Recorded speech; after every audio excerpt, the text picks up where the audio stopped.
Hey, this is Al, Rack and Pull Industries. We're doing an alignment on this 2006 Dyna. It's a great bike. It's fast.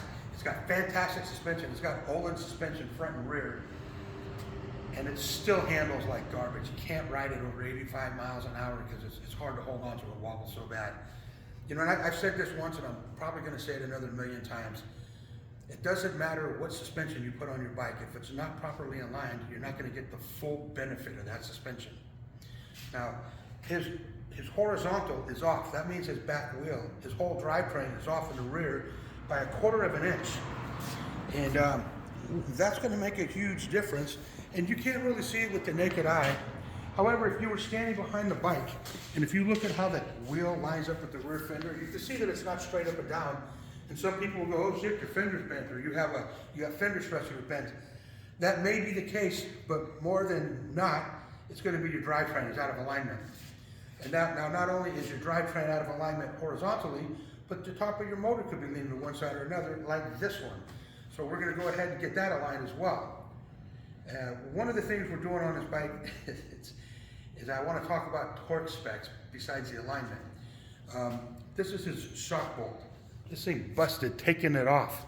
And if you don't know your torque specs, get a book. I got one right here from Harley-Davidson with torque values on it. Tighter is not always better. Back in the old days, we'd tighten stuff up because if you ride a 300-mile ride, you'd be breaking your wrenches out, tightening axle to axle, but that's on the old ridges and the shovels.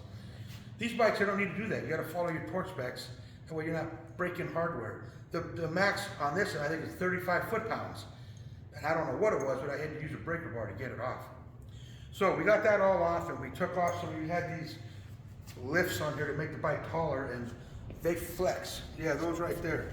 Well, those things flex. They believe it or not, they flex. So we had to take that off so he can get the full benefit of his OLED suspension. Now we're going to do a complete drivetrain alignment on this thing, and it's going to handle like it's on rails. So I just wanted to tell you guys that just get your bike aligned. If you want to do your suspension upgrade, I don't blame you. But make sure you get your bike aligned, take it to a shop that has the straight shooter, and make that bike handle like it's on rails, because you deserve a good ride. So go ahead, hit that like button and subscribe, and we'll try and put more videos out here for you.